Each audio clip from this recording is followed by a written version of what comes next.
leis do antigo Israel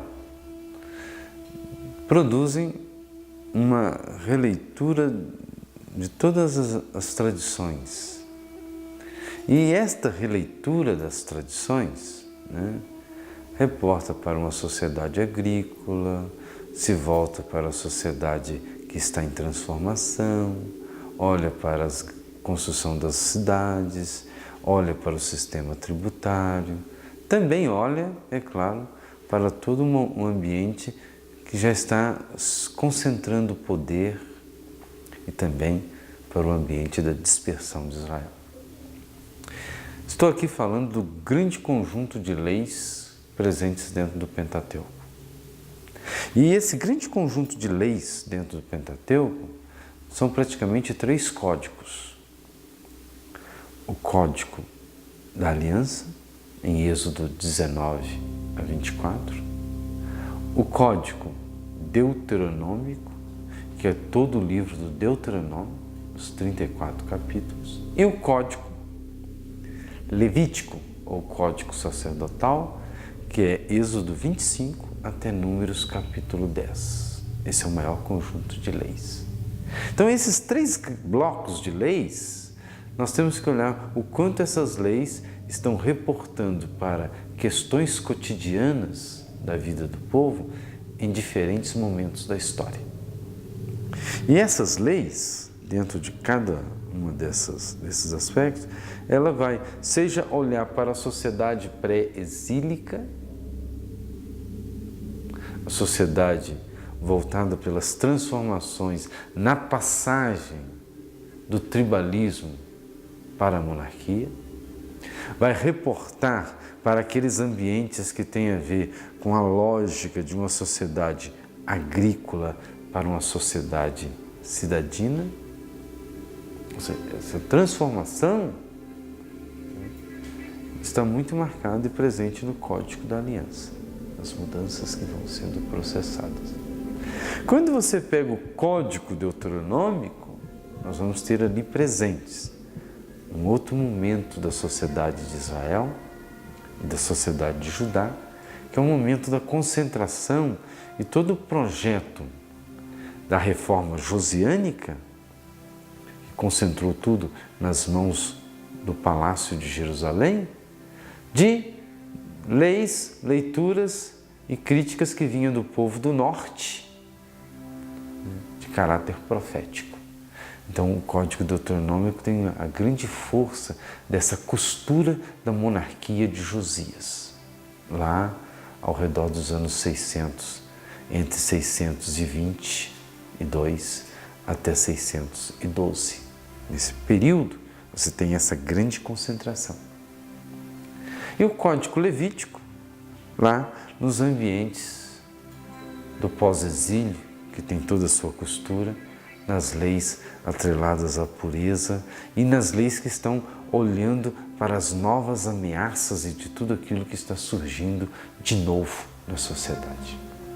Então eu gostaria de, nessa nossa reflexão, apontar alguns aspectos de cada um desses blocos, mas antes disso, pegar 2 leis antigas e a gente olhar para essas 2 leis antigas, qual é o modelo de sociedade e como que está sendo processada ali uma releitura do grande código de leis ou da grande ética que está nos 10 mandamentos.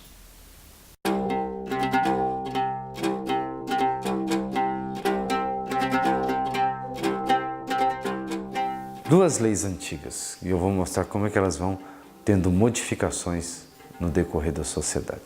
E que são leis voltadas para bem a questão da produção. Vamos pegar a lei do sábado, aplicada dentro do Código da Aliança à questão produtiva.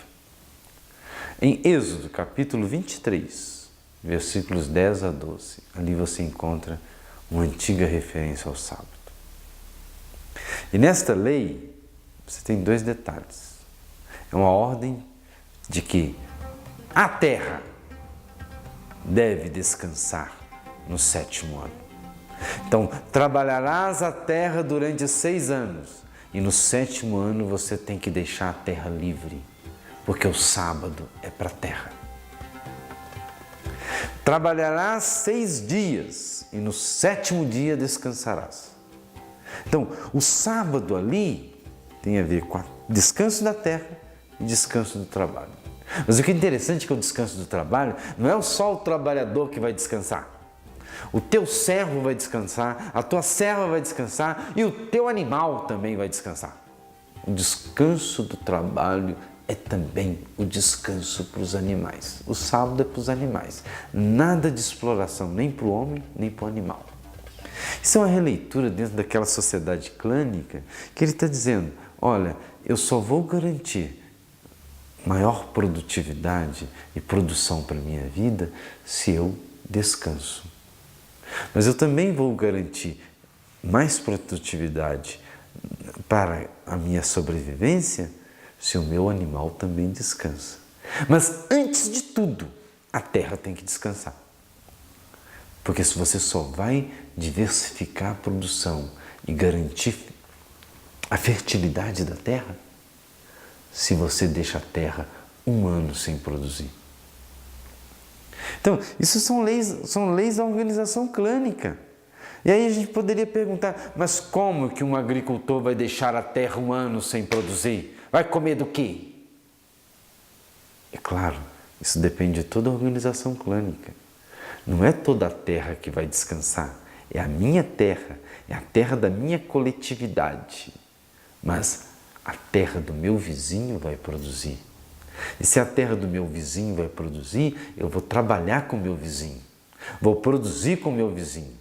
E quando a terra do meu vizinho estiver descansando, ele vai produzir comigo, na minha terra. Ou seja, você tem uma partilha de produção, uma partilha de trabalho. Isso é uma antiga lei para garantir a sobrevivência do clã. Essa lei é antiquíssima. A terra só produz se ela descansa. Abrindo parênteses, hoje as nossas terras não produzem porque não descansam. E nós só garantimos um tipo de produção para a terra. E a terra não produz. Porque também, que produção é? Soja, só soja. Cana, só cana. Nós não diversificamos produção. E como não diversificamos produção, pouco importa deixar a terra descansar. Nós matamos a terra, nós matamos a produção. Então, isso na nossa sociedade, totalmente voltada para o lucro. Terra tem que ser lucro. Aqui, no grande código de leis antigas, terra não é base de lucro, terra é a base da vida. Então, isso que vai garantir a vida do povo, deixando a terra produzir. O outro conjunto de leis, que tem a ver com o trabalho, tem a ver com a colheita. Uma outra antiga lei, que a lei é a seguinte, são 2 normas. Quando entrares na vinha do teu vizinho, poderás comer até saciar a tua garganta, mas não poderás colocar no vaso. Quando entrares na seara do teu vizinho, poderás colher, pegar espigas com as mãos, mas não poderás meter a foice. Essas 2 leis que estão em Deuteronômio, capítulo 23, versículos 25 e 26, essas 2 leis no fechamento do capítulo 23 do Deuteronômio, são leis que estão querendo dizer o que deve garantir no nível da produção é que aquele que não tem o que comer, tem o que comer. Porque comer, beber, vestir, morar são direitos inalienáveis para qualquer ser humano. E aqui, principalmente, no nível clânico, o clã não pode deixar ninguém morrer de fome. Se alguém morre de fome no clã, é porque alguma coisa está errada. Então, quando nós vamos ler essas leis antigas, são leis que vão sendo modificadas. E a modificação e a transformação da sociedade vai acabar o quê? Transformando o sábado, não como mais descanso da terra, transformando o sábado como lei cultica, e assim vai. Ou pegando a lei daquilo que garante o camponês sobreviver, porque ele tem que comer, como nada mais a lei que o camponês vai poder simplesmente comer o que cai no chão, a lei do restolho. Então essas leis vão se transformando. Elas vão se transformando por causa da grande sociedade que vai se tornando sociedade tributária, sociedade exploradora. E essa sociedade exploradora da produção, ela não quer mais saber dessa grande regra do clã. Na regra do clã, todos têm o direito a comer. Na regra da produção, se você não come, problema seu. Toda essa dimensão. O problema do camponês não comer é o problema do camponês. Não é que ele não tenha terra, não que ele não tenha mais espaço, porque o problema é do camponês. Ou quando não, isso é julgado para Deus. O camponês não come porque ele pecou contra Deus.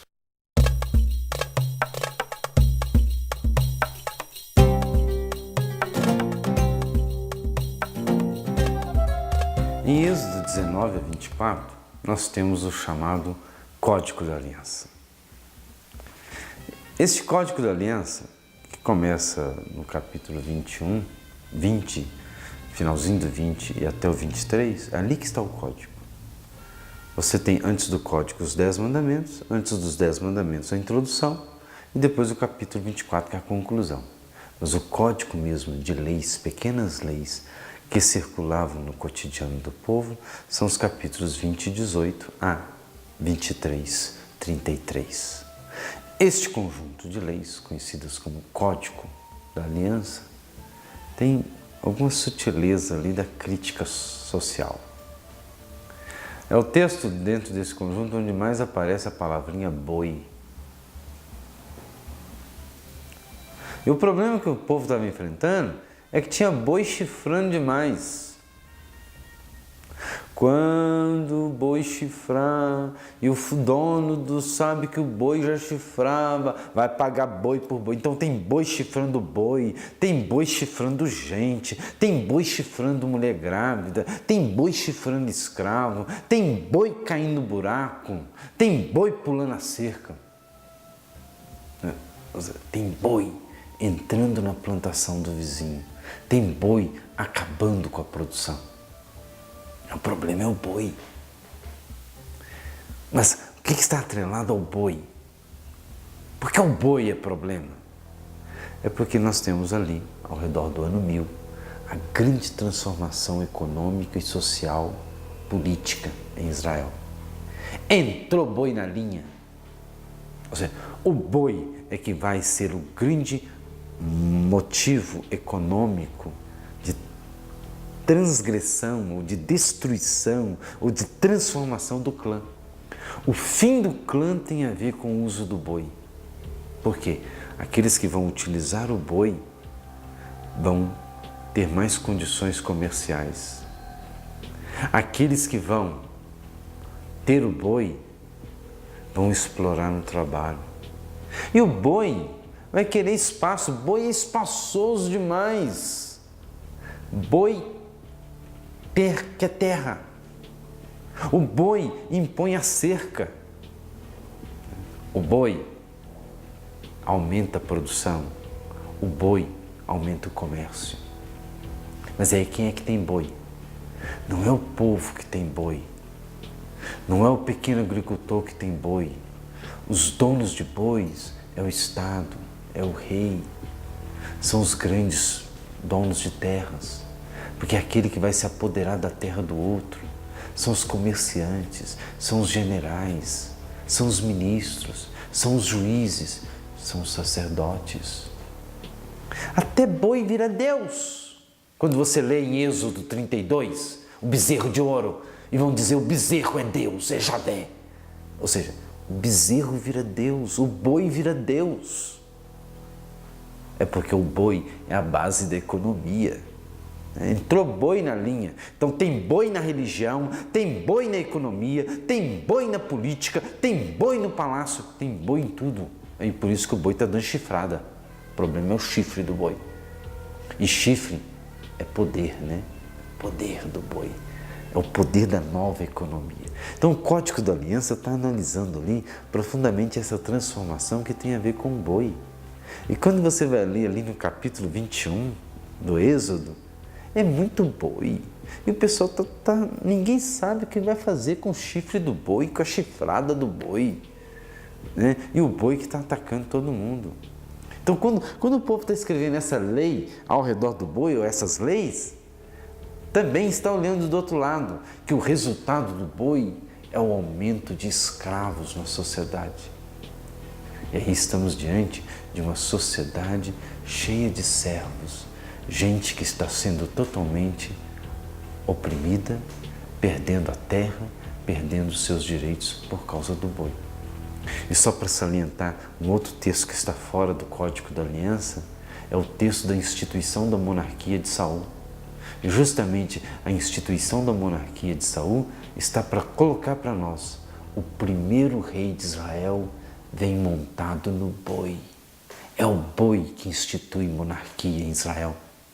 Ou seja, quem quer monarquia e faz a monarquia de Israel são os donos de bois. Esses são os que estão ali, e é o grande problema do Código da Aliança. O problema do Código da Aliança são os donos de bois, não é propriamente o boi. Quem está dando chifrada não é o boi, é o dono do boi. Quase que a gente pudesse dizer hoje, o problema nosso de reforma agrária está muito nos donos de bois. E quem são os donos de bois na nossa sociedade? E que estão dando chifrada para todo lado e não existe reforma agrária. Então isso tudo é o que condensa nessa sociedade.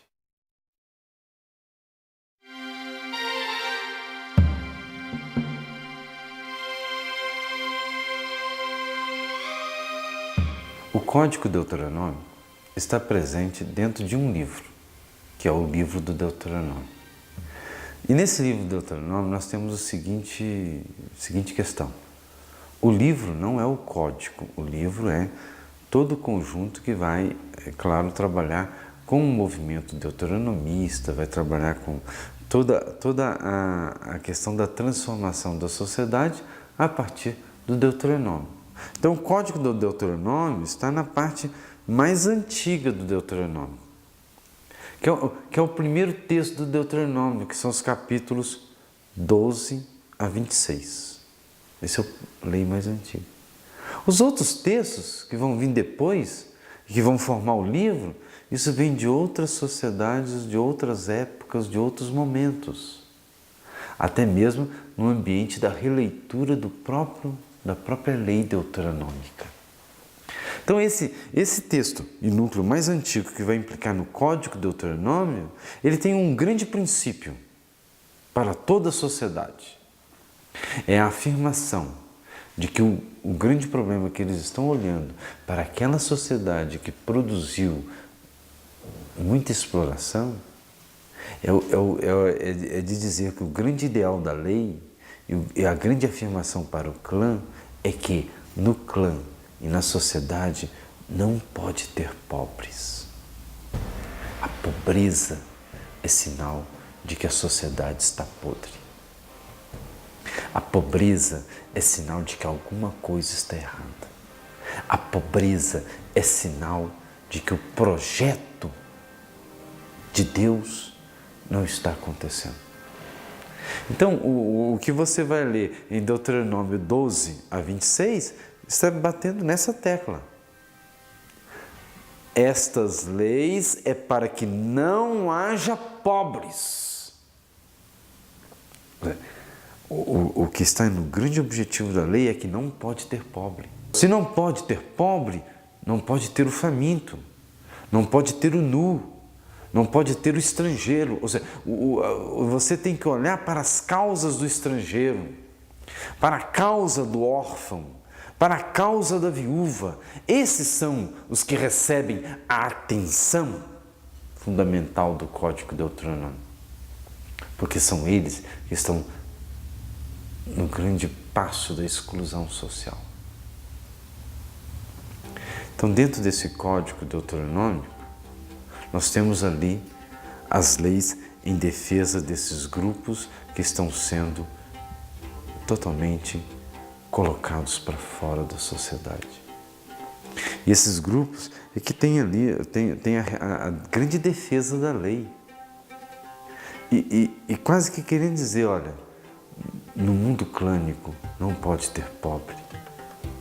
Quando eles estão olhando para a sociedade que eles estão vivendo e não está mais na lógica clânica, o que mais eles estão vendo são pobres. O sistema tributário aumentou em muito o número de pobres, porque roubou muita terra, roubou muita produção. Então, o sábado tem que valer para não ter pobres. Essa lei de que você pode comer e entrar na terra do vizinho e comer, é que não pode ter pobres. Mas começa a ter pobres é quando você começa a meter a foice na produção do outro. Começa a ter pobre quando você rouba o que é do outro. Então, projeto de roubo, o projeto de exploração, o projeto de tirar o que é do outro, isto gera pobres. E a lei é contra a geração de pobres. O seu sistema não pode se alimentar dos pobres. Então, isso é o que perpassa em todo esse conjunto de código deuteronômico. Há leis em defesa dos pobres para garantir o clã.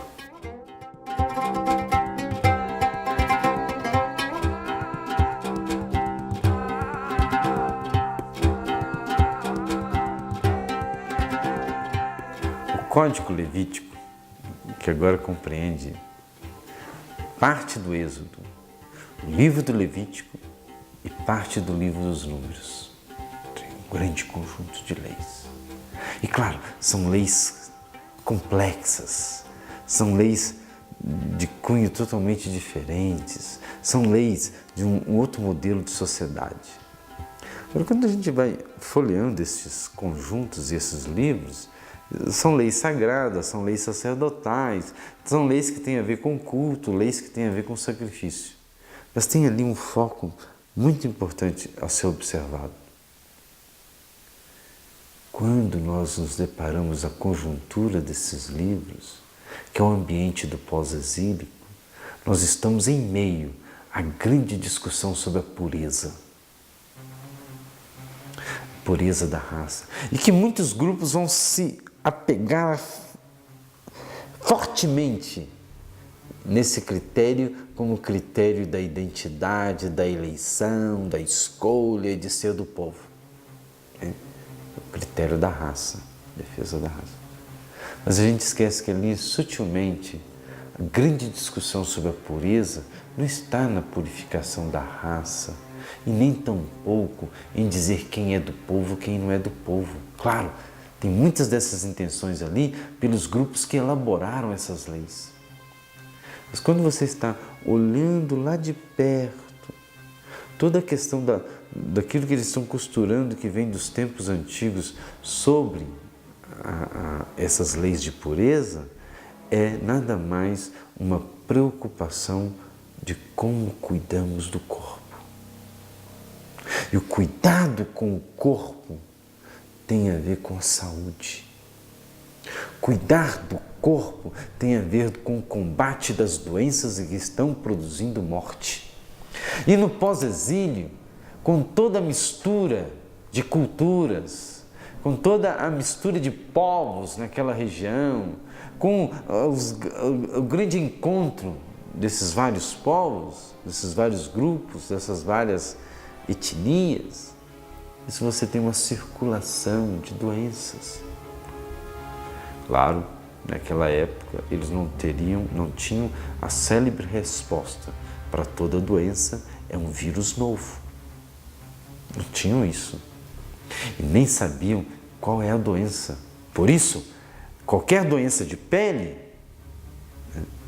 qualquer eczema, vai ser trabalhado naquilo que nós costumeiramente traduzimos por lepra. As leis do leproso. Está atrelado a toda e qualquer doença voltada para a pele. Não é que eles conheciam a hanseníase que nós conhecemos, mas eles estão lidando com todos esses problemas e com novas doenças que têm a ver com a pigmentação da pele, tem a ver com manchas na pele. Isso tudo eles não sabem como resolver. E por isso, essas leis vão nada mais tentar trabalhar o quanto, né? Passa uma preocupação com a saúde e com a vida do povo. Só que isso é apresentado como um outro tipo de pureza, pureza da raça, para a vida da religião, para o sacrifício, e assim vai. Mas ali na base está uma preocupação com a saúde. Peguemos Levítico 12, na preocupação com o parto, e de que as mulheres, ao dar à luz filhos ou filhas, tenham o tempo do resguardo. É garantir a saúde do corpo da mulher, esse corpo se recuperar depois do parto. E se recuperar depois do parto é não ter relação sexual. Por isso, a mulher tem que ficar de resguardo por 40, 80 dias. E aí, quando nasce menino, está lá na lei, ela vai ficar 7 dias separada e depois conta mais 33 dias. E se é menina, 14 dias e depois mais 66. É o dobro. Agora, claro que está ali nas entrelinhas o que é garantir que esse corpo se recupere. Porque a sociedade precisa desse corpo, a vida precisa desse corpo, o clã precisa desse corpo, precisa de mulheres, crianças e homens dentro do clã. Então, ele quer eliminar a exploração que existe sobre o corpo de mulheres, homens e crianças. Só que essa lei, quando ela vai ser produzida e vai ser escrita, ela é tomada num outro ambiente como pura e simplesmente lei de pureza da raça. E aí você esquece que junto com isso está a lei para garantir saúde do corpo. A mesma coisa, circuncisão. Circuncisão tem como princípio a higiene sexual dos órgãos sexuais. Só que isso vai ser aplicado nesse ambiente como lei para garantir quem é e quem não é da raça. Então, quando a gente vai percebendo essas leis levíticas, você tem que ler ali nas entrelinhas o quanto essas leis, lá nos tempos antigos, são leis que visavam garantir cada vez mais o corpo, a saúde e a garantia do povo. Só que elas vão ser lidas, interpretadas e apresentadas num conjunto maior por grupos sacerdotais, por grupos do templo, por grupos na defesa do seu poder, leis excludentes. E aí o Levítico é isso. O Código Levítico tem essa contradição. De um lado, são leis que garantem a saúde e a vida do povo. Do outro, são leis usadas para excluir, eliminar, separar.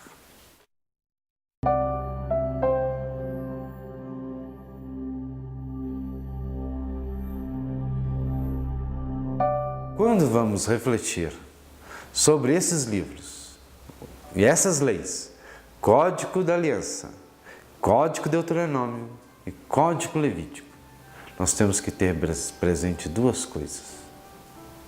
Estas leis lutam contra aquilo que ameaça a vida.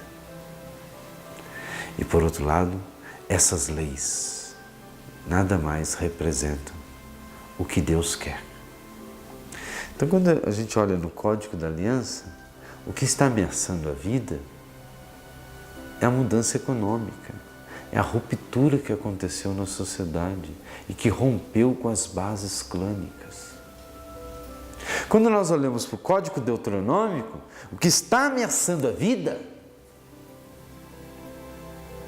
é é o aumento de pobres.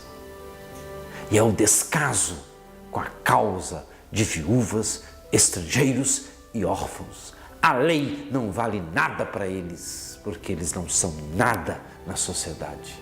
E o Deuteronômio está querendo dizer, a lei é para eles, a lei em defesa deles, porque a lei que está em defesa deles é que eles têm o direito de comer, beber, vestir, andar, morar. Toda essa dimensão que está ali. E no Código Levítico, fundamental perceber nas entrelinhas desse grande conjunto de leis é que nós temos que cada vez mais lutar para garantir a saúde do corpo.